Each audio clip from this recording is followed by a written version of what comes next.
Every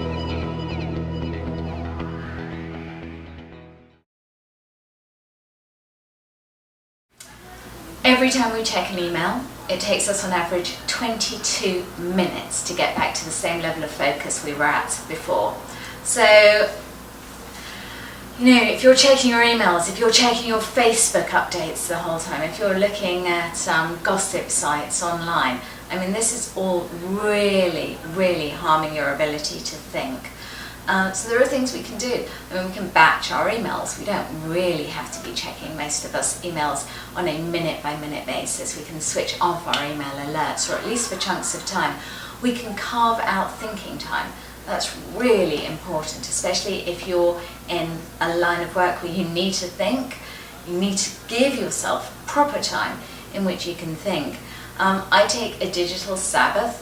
Or try to, every weekend, have one day a week where I'm not constantly checking emails and texts so that I can properly recharge. So those are some kind of really practical steps we can take.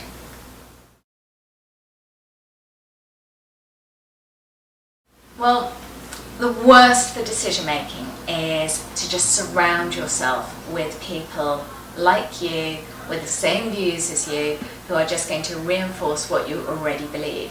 Because even though we love getting confirming information, when we get information that confirms what it is we already believe, we get a dopamine rush, similar to if we'd had sex, fallen in love, or eaten chocolate. So it's very appealing, and yet, if we're really going to be smart and have really great insights, what we really need to be looking out for is information that contradicts what it is we already believe and challenges it. There's been really interesting research which shows that in workplaces, it's the most diverse teams made up not only of men who all look the same and think the same, but women too, that are the most successful when it comes to creative problem solving. Lots of research now to show that in companies with women at senior levels of management and on the boards of companies, returns tend to be better. And it's not just gender, of course, it's also age.